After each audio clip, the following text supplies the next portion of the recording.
Good day everyone. So now let's tackle about the morality of human acts. So what is the relation between morality and human acts? Morality is the relation of human acts to the norm or rule of what they ought to be. As we have seen, the norm of human acts is law applied by conscience. And the basic law is the eternal law, especially as this is knowable by sound human reason. It is then called the natural law. The squaring up of free and responsible human conduct with law is applied by the conscience is the morality of human acts. The lack of such agreement of human acts with their norm is immorality.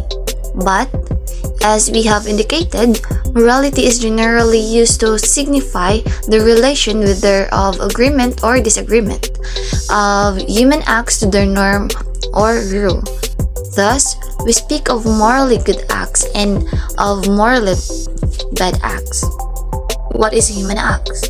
So, it is an action that are done freely, knowingly, and voluntarily or voluntary acts. So, it is an act that is performed only by human being and thus is a proper to man. Not every act that a human being does is a distinctively human act. A human act considered as such as an act as did perform stands in agreement or out of agreement with the norm or what it ought to be. So, in the concrete, as a deed done, every human act has true objective morality. But when a human act is considered in the abstract and general, and not as a concrete deed performed, it is sometimes found to be indifferent, and neither good nor bad. So, what is acts of man? It is an action that happens to the person naturally, and voluntary acts. So here are the basic elements of human act.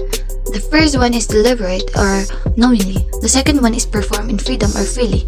The third one is done voluntarily or willfully. So the first one means deliberate or means alam niya. So this is an act is performed by a conscious agent who is aware of what he is doing and its consequences.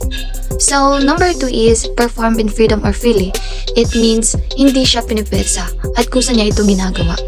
So, the act must be done by an agent acting freely with his or her own volition and powers. Number 3 is done voluntarily or willfully. Ibig sabihin dito, nais niya talaga gawin ang isang bagay. The act must be done voluntarily, must be performed by an agent who decides willfully. The person is accountable if done with knowledge, freely, and voluntarily. So there are types of voluntariness.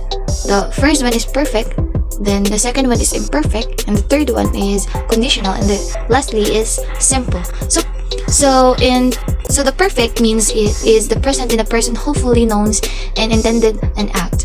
So the imperfect is it means present in a person who acts without fully realizing what he means to do or without fully intending the act. And the third one is the conditional, which is, it means present in a person who is forced by circumstances beyond his control to perform an act which he would not do under normal conditions. And lastly is simple, which present in a person doing an act willfully regardless of whether he likes to do it or not. So, there are 3 major determinations of morality of human acts, and the first one is the object of the act. The object of any action is its essence, which makes an action what it is. That object can be something good, bad, or indifferent. And now, let's proceed to the second determinations of the morality of human acts. Motive is why the person does what he does. It is a human act that prompts one to perform such an act. Motive is an act. It is what the agent had in mind when he did the act, the intention of the person doing the act. Asking the question, why was that act done, usually arrives at the end of the act. The best intentions cannot turn some objects into good acts. Intention cannot make an act whose object is evil into good act. And now, let's proceed to the last major determinations of the morality of human acts. Circumstances of a human action. Circumstances refers to such things as the act being done at a particular time, in a particular place, by a particular agent, in a particular manner. Moral circumstances are the criteria for assessing the goodness or badness of a human action. To strike another person in self-defense is one thing, and to strike another without any provocation or justification is another matter.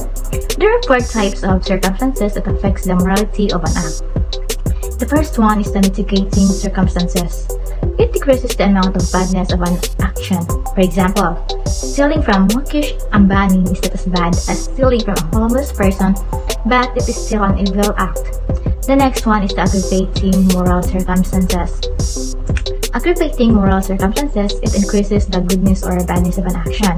So for example, stealing from a homeless person is an aggravating circumstance that increases the badness of an already bad act, which is the stealing. And the third one is the justifying moral circumstances. So justifying moral circumstances are the circumstances that makes justification or makes the act right. The justifying circumstances, however, remove the responsibility as well as the punishment for a reason then the act done was being justified and there is no crime or criminal act being considered.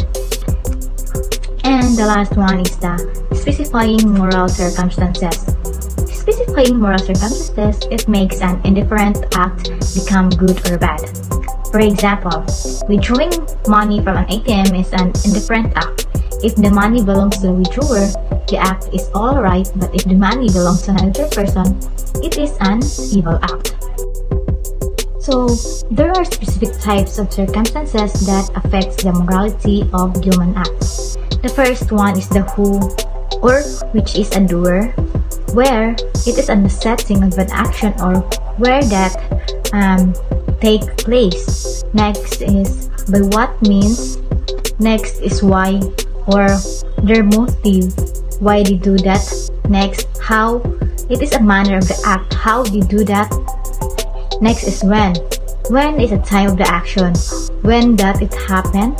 And lastly is to whom, which is the receiver of the action or to whom did they do that. And that's all.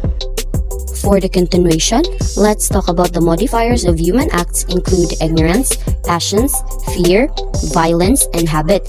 Each of these can influence people's actions negatively. Let's tackle first the ignorance. Ignorance is about the permissibility of one's conduct.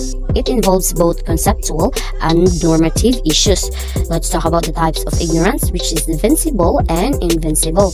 Let's go first to vincible. This type of ignorance can be corrected or affected classifications, like pretending to be ignorant in order to escape blame. Second is invincible. This type of ignorance is not correct. Passion is a strong feeling or emotion. So there are two classifications of passion. They call it the antecedent and the consequent. Let's talk about the antecedent. We awaken the willpower of a person without completely obstructing his freedom. It will diminish the accountability of the resultant act. Next is the consequent.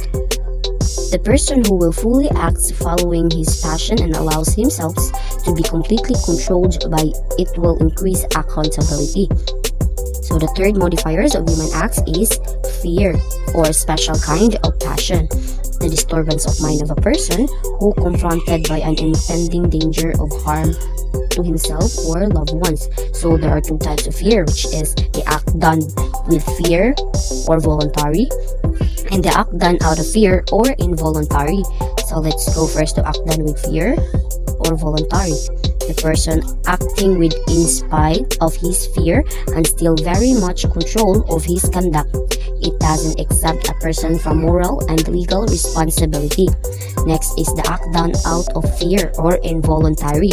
The person acting because of intense fear and panic is doing something involuntary and without his consent, exempts a person from moral and legal responsibility. The fourth modifiers of human acts include violence. Violence refers to any physical force exerted on a person by another free agent for the purpose of compelling the said person to act against his will. There are two types of violence, which is the absolute violence and relative violence. Let's tackle first the absolute violence.